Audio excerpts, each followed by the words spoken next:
amigos, que o Senhor nos ampare, os bons espíritos venham em nosso socorro, com permissão de Deus, para que possamos fazer um estudo oportuno e produtivo.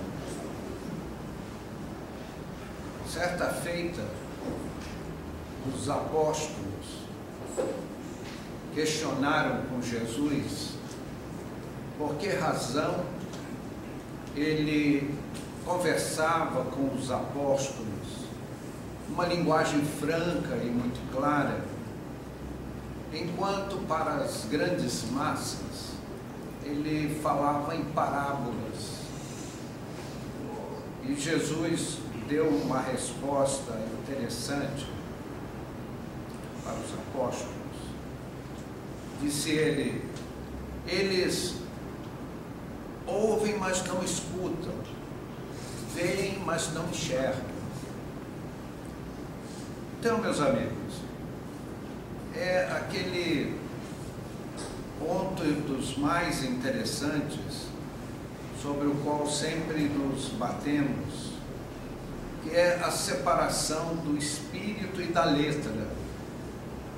O Evangelho, o Novo Testamento estudado na sua literalidade, ele nos deixa algumas lacunas, às vezes até alguns aspectos mais confusos. É necessário, e é a doutrina espírita, as lentes que nos ajudam a essa interpretação. A doutrina espírita, ela nos permite enxergar um pouco mais além, tirar essa literalidade dos estudos bíblicos e evangélicos, para que compreendamos a doutrina do Mestre em espírito e verdade. Então foi por isso que Jesus explicou aos apóstolos. Dizia o Mestre: a vós outros é dado conhecer os segredos dos céus, mas as grandes massas ouvem, mas não escutam, veem, mas não enxergam. Por isso lhes falo em parábolas.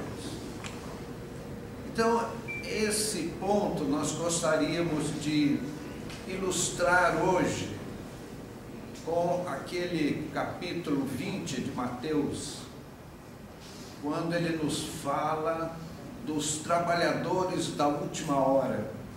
Aí os amigos vão fazer assim um entendimento mais específico deste ponto que abordamos. Diz a parábola do Mestre que o senhor da vinha saiu pela madrugada para regimentar trabalhadores para a sua vinha. E chegou ao ponto de costume, onde se reuniam os trabalhadores à espera dos empregadores, e lá ele contratou um grupo de trabalhadores e ofereceu a eles 1 denário pelo dia de trabalho. E depois para a minha vinha, e eu pagarei 1 denário pela jornada de trabalho. Então lá foram aqueles homens se apresentar ao feitor, ao gerente da vinha, e o pai de família, é uma linguagem um pouco estranha, mas naquela época, aquele que pretendia ter uma família deveria ter uma certa expressão econômica. Hoje não é muito diferente, mas a sociedade evoluiu e não é necessário para ser pai de família ter uma vinha, mas era o costume da época. Então o senhor da vinha voltou para casa, fez a sua refeição matinal e mais tarde ele voltou à rua à busca de outros trabalhadores. E andando nos locais de costume, viu lá um outro grupo de trabalhadores esperando quem os contratasse. Ele convidou-os a ir à vinha trabalhar e ofereceu um denário. E aí mandou aquela outra leva para a sua vinha e voltou para casa novamente. Isso já na hora do almoço. Eu estou evitando usar as expressões da época, hora primeira, hora terceira, hora quinta, porque para nós essas horas não fazem sentido. E aí ele fez a sua refeição, descansou à tarde, e já lá pelo meio da tarde ele saiu novamente. Encontrou numa praça um grupo de trabalhadores desocupados. Então ele questionou, mas o que os amigos estão fazendo aí sem trabalho? E eles informaram, mas porque ninguém nos contratou. Então ir depois para a minha vinha, eu vos pagarei o que achar razoável. Aí lá foram aqueles últimos trabalhadores chegando à vinha já no final da tarde. Então tiveram a oportunidade de trabalhar não muitas horas, porque era uma época diferente.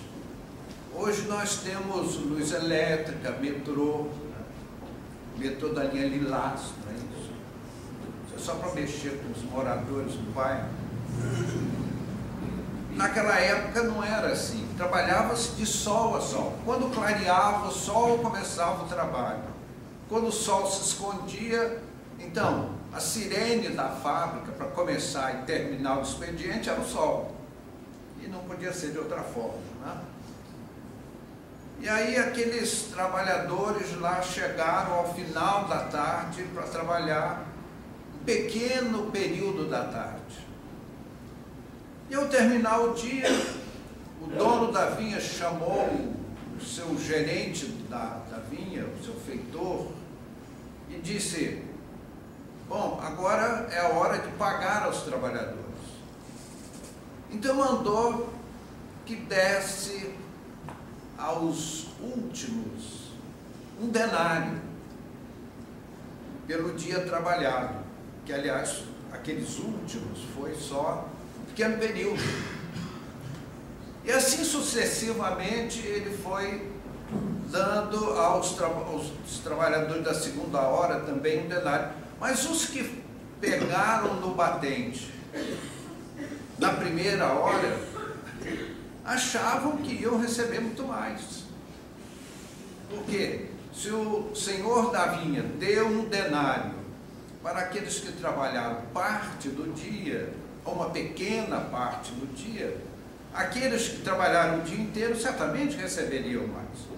Mas o dono da vinha mandou que a eles se pagasse um denário também. E aí eles não gostaram, protestaram, né? Ameaçaram passeata na Paulista, acho que isso não. Isso aí não. E ficaram assim muitos zangados, mas como não é justo? Nós trabalhamos, enfrentamos todo o sol, toda a jornada, todo o calor, e ganhamos a mesma coisa do que aqueles que trabalharam só uma hora.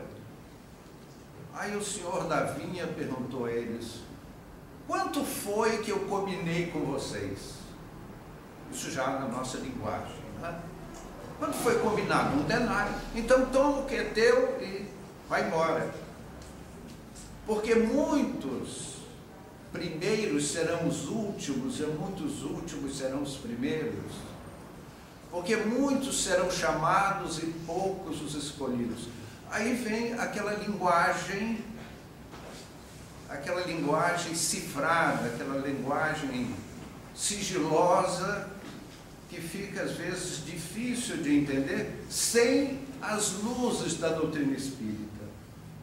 Então, meus amigos, aparentemente, aqueles primeiros trabalhadores tinham razão, porque eles trabalharam muito mais, porque recebiam a mesma coisa.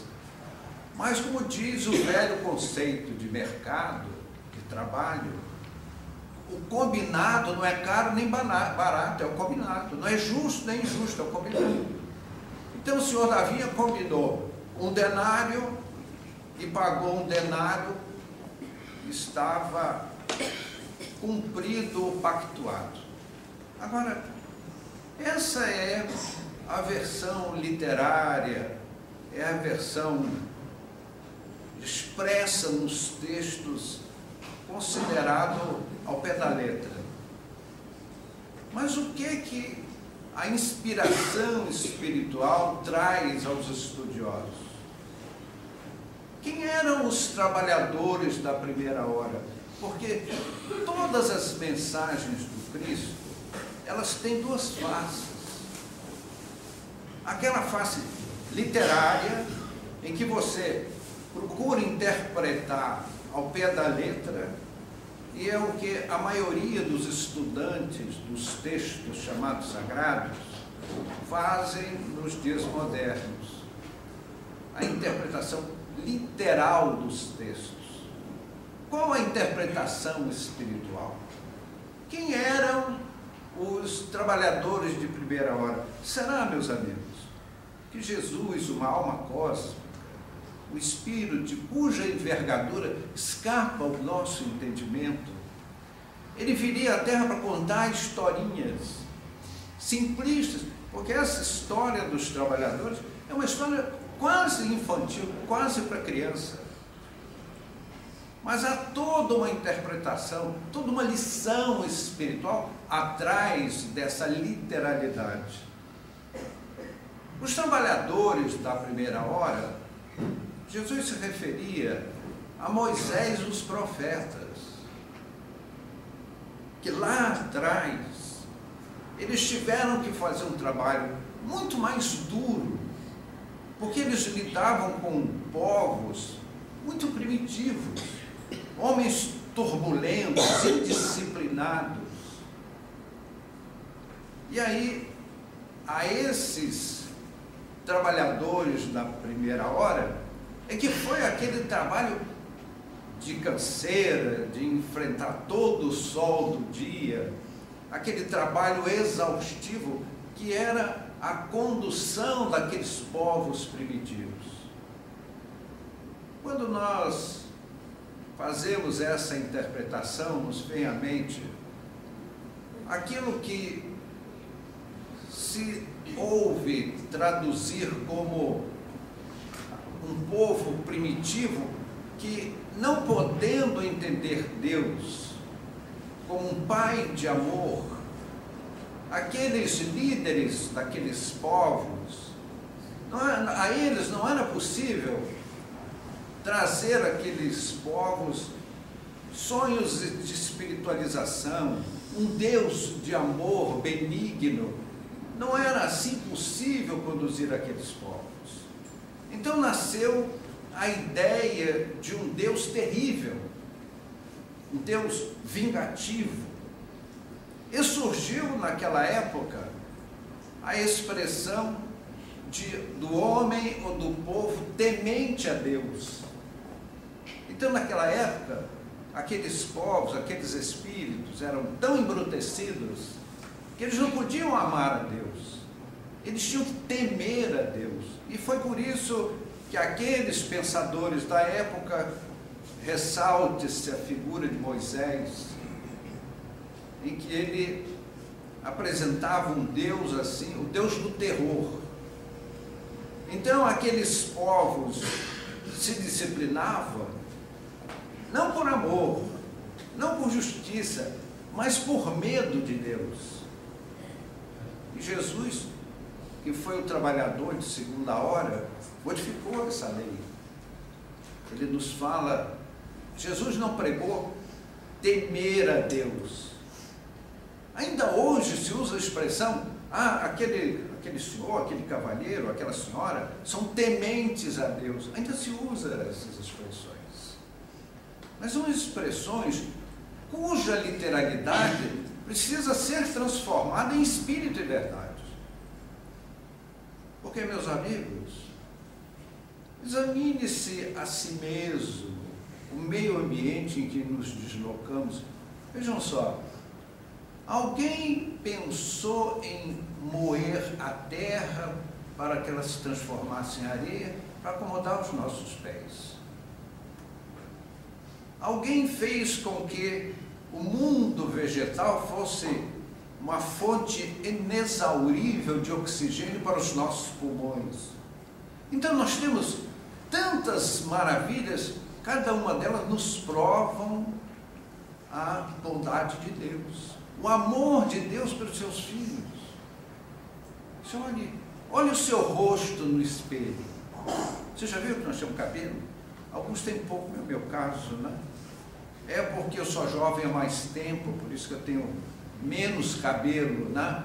Mas tenho. O que é o cabelo? Protege a caixa craniana da intempérie, do sol, do calor, das agressões físicas ou térmicas.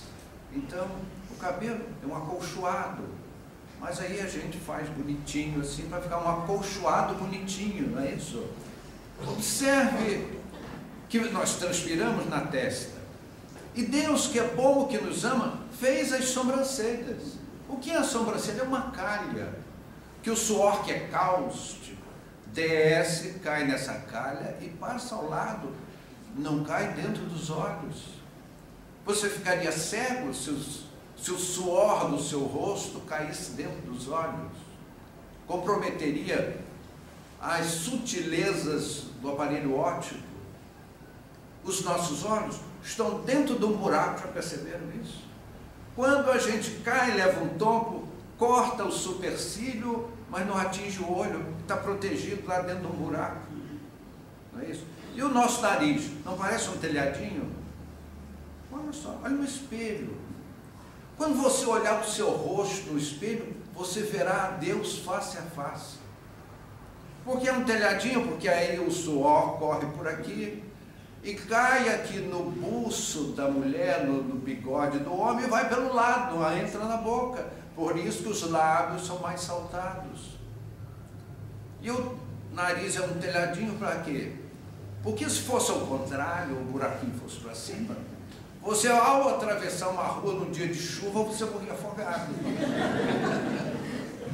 Então alguém pensou nisso, pensou para o nosso bem. Tudo que está em nós é uma maravilha. As nossas orelhas, né? É uma parte assim. A orelha não é uma coisa, é como o pé, né? Pé e orelha não são coisas bonitas, mas são muito práticas, porque o pavilhão auricular capta as vibrações aéreas e cai nesses sulcos para entrar pelo tímpano, fazer vibrar aqueles menores ossos do corpo humano que mandam ao nervo auditivo, que vai ao cérebro, que vai a um centro da audição, que na verdade é como um pequeno alto-falante do espírito, porque quem ouve, às vezes nós dizemos, quem ouve é o cérebro, conversa fiada, quem ouve é a alma. Os nossos ouvidos são apenas sensores para registrar as vibrações. Então, acabamos de provar que Deus é bom e nos ama. Então, dizer, temer a Deus, por quê? Se Ele fez tantas maravilhas a nosso serviço. Você vê que o sol surge lá no horizonte pontualmente toda manhã. Não erra, não se equivoca. E depois que nós já estamos cansados do trabalho, ele se põe lá no infinito para nós podermos descansar. É a lei do repouso instituído pelo Criador. Então, meu amigo, é um grave equívoco sermos temente a Deus. Jesus retificou esse conceito daqueles líderes dos povos da antiguidade. E o que foi que o mestre nos disse? Amai a Deus sobre todas as coisas. Ele em nenhum momento disse temei a Deus. Então, como é que ainda aparece em pleno mundo moderno conceitos de povos ou homens tementes a Deus? Aqueles legisladores do passado falavam de um Deus terrível. E quando eles emitiam as suas expressões legislativas, as suas medidas provisórias, para usar uma linguagem moderna, então eles diziam que foi Deus que disse aquilo. Então Deus disse isso, Deus disse aquilo, Deus quer isso, Deus quer aquilo. Aí surgiu uma outra expressão muito conhecida do nosso mundo, que é a palavra de Deus. Meus amigos, já dissemos, repetimos, Deus só escreveu 2 livros. Os demais são livros dos homens, com as linguagens dos homens, com todos os seus erros e defeitos das línguas e dos homens. Deus escreveu 2 livros autênticos. Primeiro é o livro da natureza, está aí aberto para quem quiser ler. Acabamos de ler uma página ao analisarmos o rosto humano. Para analisar o resto, porque gastaríamos um tempo muito longo e o relógio não para. Então, o livro da natureza é um dos livros divinos que nos mostra a grandeza de tudo. Meus amigos, se eu quisesse passar o sol entre a Terra e a Lua, ele não caberia. Se nós jogássemos a Terra no sol, o sol nem notaria. De tão inexpressiva em termos de volume físico é a Terra ante o sol. Mas há estrelas no nosso firmamento. Eu estaria Canopus, que é a estrela alfa da constelação do navio Argos. Se você jogar o sol dentro de Canopus, ele nem percebe. De tão grande que é. Antares é 90 milhões de vezes o nosso Sol. Então, o nosso Sol é assim como uma pulguinha que a gente joga nas costas do elefante, comparado a Antares. Então, essas expressões fantásticas que nos encantam, é a obra de Deus, por amor a nós. Porque tudo é feito para os seus queridos filhos, amantíssimos filhos. Então, meus amigos, eu vejo naquele livro do Êxodos, capítulo 20, o 4º mandamento: amai, honrai ao vosso pai e à vossa mãe. E o que nós observamos? Que nesse capítulo está o decálogo de Moisés. Esse realmente é divino. É uma inspiração divina. O decálogo de Moisés, os 10 mandamentos. Os demais livros são a legislação civil da época. Já comentamos e voltamos a comentar, se não abusamos.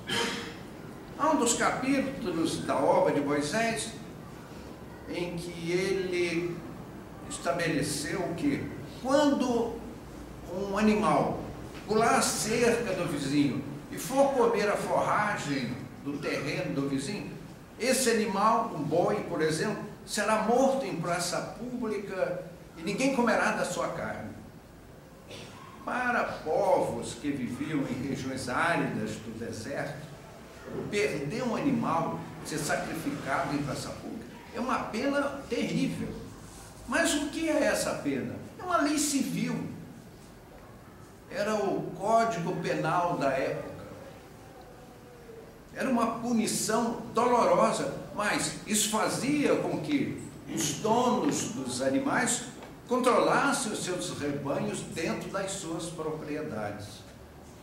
E de chamar isso de palavra de Deus, é claro que o legislador dizia, punha nas suas exposições, que foi Deus que mandou dizer aquilo. Então, meus amigos, os trabalhadores da primeira hora foram Moisés e os profetas, como consta na parábola de Jesus, que tiveram que trabalhar muitas horas enfrentar o calor, o sol, porque eles enfrentaram uma batalha muito dura.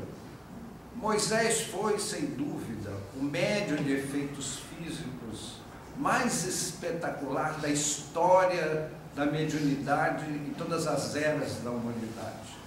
Ele produziu fenômenos realmente extraordinários. E, a bem da verdade, o decálogo que nós sempre atribuímos a Moisés, na verdade ele tinha um médium de menor expressão, que era o seu psicógrafo, era o Chico Xavier de Moisés, na época. E ele foi, na verdade, o médium que escreveu através do Espírito de Jeová, os 10 mandamentos. Quem foram os trabalhadores da segunda hora? Foram os apóstolos e aqueles que estenderam a divulgação do cristianismo, porque, meus amigos, hoje nós estamos aqui falando dos ensinamentos do Cristo, tranquilamente, de alma bastante confortável, mas não era assim no começo. Para que o cristianismo chegasse aos nossos dias como chegou, correu muito sangue. Esses foram os trabalhadores da segunda hora. Foram aqueles heróis anônimos que enfrentaram o circo romano. Certa feita, eu fazia uma palestra inspirada pelo irmão Tobias, que é um irmão nosso cuja hierarquia foge ao alcance da nossa visão espiritual. Mas quando esse irmão nosso traz as suas mensagens, elas são inconfundíveis. É um poder, é uma expressão sublime. Então a nossa tela mental, enquanto ele nos trazia a mensagem sobre o cristianismo na época de Roma, nós podemos ver na nossa tela mental todo o cenário daquela perseguição contra os cristãos. Então um grupo de cristãos ia entrando no circo romano para serem lançados às feras. E havia um desconforto, um tremor entre aqueles membros, muita fé, muita convicção, muito desejo de testemunho, mas eram seres humanos. E quem conduzia o grupo era um senhor idoso, de cabelos grisalhos, uma alma elevada, embora encapsulada num corpo de carne. Então ele virou-se para aquele grupo e nós podemos ver isso claramente. Ele emitiu uma frase que 100 anos vivamos, 100 anos não esquecemos a sua expressão, disse: meus irmãos, não temamos, porque o Senhor está conosco. O nosso sangue vai se derramar sobre a areia do circo romano, para que não falte o pão do Evangelho na mesa da posteridade. Meus amigos, que almas elevadas eram esses trabalhadores da segunda hora. Como nos toca profundamente lembrar esses irmãos. O irmão Tobias, ao qual nos referimos, foi um campeão do Evangelho. Foi uma alma de escola, cujos fenômenos espirituais extasiavam aqueles que assistiam às suas prédicas. Nós temos aqui na casa gravado um DVD cujo título é Cristianismo Primitivo. E ali nós, com a inspiração desse irmão mais velho, descrevemos as suas reuniões numa luta com fenômenos espirituais belíssimos. que hoje os centros espíritas mais organizados procuram repetir discretamente. Esses cristãos que foram do zero, que foi a obra específica do Senhor, até o IV século, quando Constantino, como imperador de Roma, depois de bater Maxêncio numa batalha sangrentíssima, ergueu a espada e tornou o cristianismo religião oficial do Império Romano, quando ao ar subiu a primeira espada em defesa do cristianismo pelo braço forte de Constantino. Então, meus amigos, esses foram os trabalhadores da segunda hora que encerraram a sua tarefa nessa oportunidade. E quando nós dissermos aos amigos quem são os trabalhadores de última hora, eu vou buscar, meus amigos, no capítulo 14 de João, a expressão de Jesus.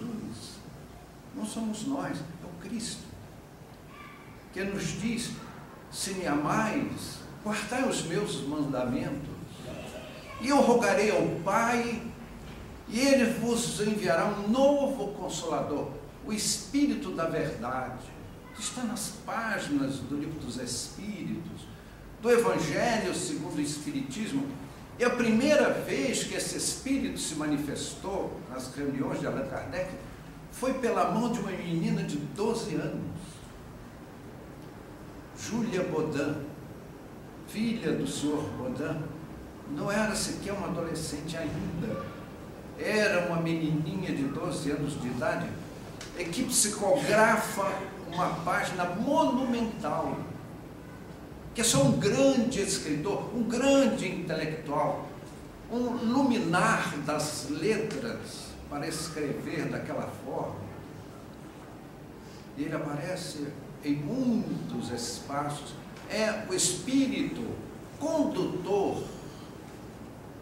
daquela obra de trazer ao mundo a doutrina espírita, que veio à luz no dia 18 de abril de 1857, com a publicação dos Livros dos Espíritos. Então foi Jesus que chamou os espíritas dos trabalhadores de última hora, aqueles que vêm para trazer ao mundo o Evangelho, as lições do Cristo, numa linguagem moderna, cotidiana, uma mensagem ao alcance das inteligências mais modestas, quanto mais das pessoas cultas, intelectualizadas. Então, meus queridos amigos, cabe aos espíritas a obra final neste mundo que caminha para um mundo de regeneração e que muitas transformações virão para que a humanidade possa não mais praticar o chamado culto externo das fantasias quase infantis das tradições religiosas, mas para que o Evangelho seja vivido em espírito e verdade, que ele seja efetivamente um manual de vida, uma norma de procedimento para transformar os nossos espíritos, para que possamos receber de Jesus a nossa libertação dos mundos físicos, como a terra. Queremos vencer a nossa animalidade pretérita, os nossos maus hábitos, os nossos maus costumes, toda a nossa selvageria. Só há um caminho, é o Evangelho do Senhor, mas o Evangelho é espírito e verdade, que cabe aos trabalhadores da última hora esse trabalho de caridade. Meus amigos, divulgar a doutrina espírita, o livro espírita, o entendimento espírita é a maior caridade que podemos fazer para a nossa humanidade terrestre, para que o nosso mundo liberte-se de um passado delituoso, reconheça as grandezas espirituais, não somente as belezas físicas das esferas espirituais superiores, mas os sentimentos de elevação espiritual. Então, meus companheiros, que cada um de nós faça um exame de consciência. Nós recebemos muito da doutrina, nós recebemos muito, melhoramos e muito o nosso espírito com as luzes da doutrina espírita. Cabe-nos a nós outros nos perguntarmos a nós mesmos, na calada da noite das nossas consciências, o que estamos fazendo na causa do Senhor na terra. Que Jesus, meus amigos, nos ampare, nos fortaleça, nos conclame para esta transformação espiritual que com os homens ou sem os homens será feita no planeta terrestre. O Senhor nos guarde e nos abençoe.